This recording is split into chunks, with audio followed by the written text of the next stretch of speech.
السلام علیکم ورحمۃ اللہ وبرکاتہ۔ تمام ویورز کا اس ویڈیو کے اندر تہہ دل سے استقبال کرتا ہوں، اور آج میں انشاءاللہ ایک نئی پلے لسٹ کے بارے میں آپ کو بتاؤں گا۔ اس کی وجہ ہے کہ کافی سارے کمنٹس آئے تھے کہ درجات کے بارے میں بتائیے، غوث، قطب، ابدال وغیرہ۔ کسی نے کہا روحانیت کے بارے میں بتائیے۔ ایک بھائی کا سوال آیا تھا کہ سلوک کے بارے میں بتائیے، اور الگ الگ کمنٹ کو جمع کر کے ایسا میں نے سوچا کہ اگر اس پر ایک پوری پلے لسٹ بنائی جائے، اس لیے کہ اگر آپ اولیاء اللہ کی باتوں کو سنتے ہیں اور کسی کے آگے سنتے ہیں کہ یہ غوث اعظم ہے، کسی کے آگے سنتے ہیں قطب عالم ہے، کسی کے آگے آپ نے سنا کہ یہ غوث الوقت ہے، تو یہ تو آپ معلوم کر سکتے ہیں، لیکن آپ کو یہ جاننا بھی ضروری ہے کہ غوث اعظم ہوتا کون ہے، قطب ہوتا کون ہے، ان کے درجات کیا ہے، ان کے مراتب کیا ہے۔ یعنی اولیاء اللہ کی زندگی کو تو ہم نے جان لیا، لیکن جو ان کے مراحل ہے، جو ان کے درجات ہے، ان کی روحانیت ہے، ان کو ہم نے نہیں جانا۔ دیکھیے، آپ یہ چیزیں اگر جان لیں گے تو اس کے بعد جو نیکسٹ سٹیپ جو ہمارا ہوگا وہ سلسلوں کے بارے میں، کہ سلسلے چشت میں جو بزرگ ہے، ایک ایک کو ہم لوگ لیں گے۔ سلسلہ قادریہ میں جو ہے وہ ان کو لے لیں، لیکن اس سے پہلے یہ جاننا بھی ضروری ہے کہ اولیاء اللہ کا جو مخفی حال ہوتا ہے وہ ہوتا کیسے، اور روحانیت کے بارے میں جو پوچھا جاتا ہے اکثر سوال کہ یہ کہاں سے نکلی، کیسے نکلی، تو انشاءاللہ اس پلے لسٹ کے اندر تمام سوالوں کا جواب دینے کی میں کوشش کروں گا۔ تو اس کا نام فی الحال میں نے رکھا ہے، ہو سکتا ہے نام چینج بھی کر ڈالے آپ کے ریکویسٹ پر، یا مجھے ایسا لگے، روحانیت و درجات۔ تو اس میں انشاءاللہ کچھ چیزیں بتاؤں گا کہ وہ چیزیں میں اگر آپ کو ایسا لگے کہ نہیں یہ چیز بھی ایڈ ہونی چاہیے اس میں، تو انشاءاللہ وہ بھی میں ایڈ کروں گا۔ اور اس کی ایک وجہ یہ بھی ہے کہ جس طرح ہم لوگ علم ظاہری کو جانتے ہیں، اسی طرح علم باطنی کو بھی جاننا چاہیے، تاکہ عملیات تو ہم لوگ بہت کرتے رہتے ہیں، لیکن عملیات میں اگر یہ چیزیں اللہ والوں کی لی جائے تو عملیات میں بھی انشاءاللہ کامیابی ہوتی ہوئی نظر آئے گی۔ تو پلے لسٹ کے بارے میں تھوڑا بتا دوں کہ اس میں یہ چیزیں لی جائے گی۔ اب پہلے کون سا آئے گا، بعد میں کون سا آئے گا، وہ انشاءاللہ میں سیٹ کر کے آپ کو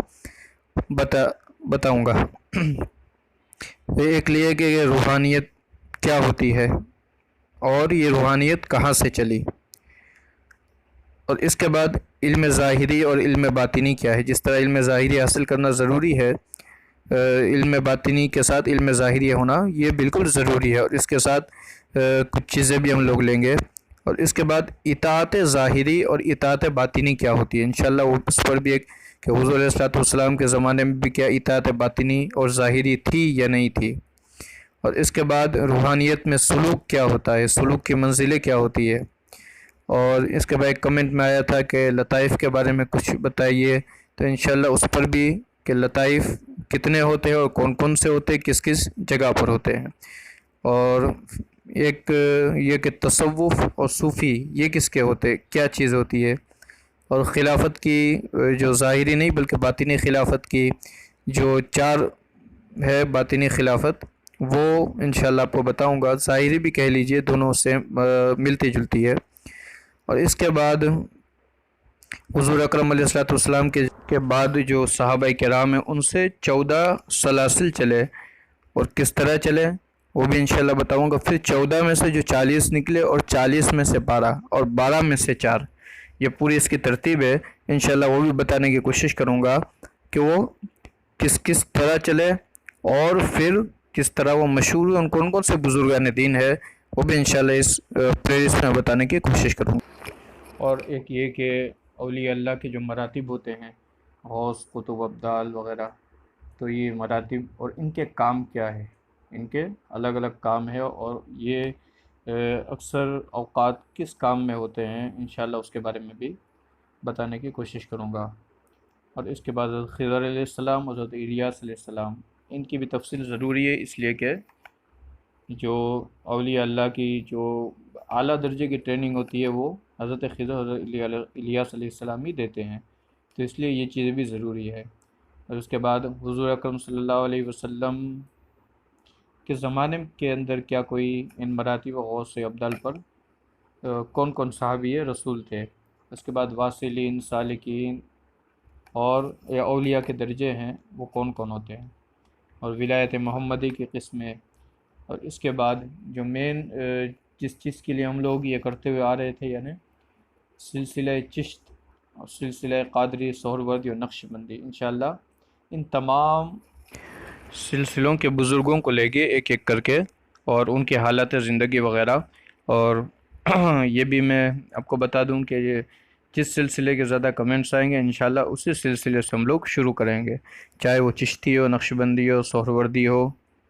یا کوئی اور سلسلہ ہو، تو اسی سے ہم لوگ شروع کریں گے، اس لیے کہ تمام سلسلے ہمارے ہیں، اور انشاءاللہ اسی کے بارے میں، اور اس کے بعد کافی ایک لمبی لسٹ ہے، القاء وغیرہ کیا ہوتا ہے، گوشہ نشینی کیا ہوتی ہے، اخلاق وغیرہ کی قسمیں، تو یہ تمام ایک پورا باب ہے کہ جس کو بیان کرنا ہے۔ اگر آپ کا ساتھ رہا اور آپ کے کمنٹس وغیرہ آتے، لائکس آتے رہیں، اور آپ بھی مجھے بتائیے کہ مجھے کس ٹاپک پر آگے بنانا چاہیے، تو انشاءاللہ اس پر بھی میں لیتا جاؤں گا، تو لہٰذا اس نئے ٹاپک کو آپ سپورٹ کیجئے اور لائک کر کے بتائیے مجھے کہ کیا یہ ٹاپک صحیح ہے یا پھر آپ کیا سننا چاہتے ہیں، انشاءاللہ تو دعا میں یاد رکھیے گا۔ السلام علیکم ورحمۃ اللہ۔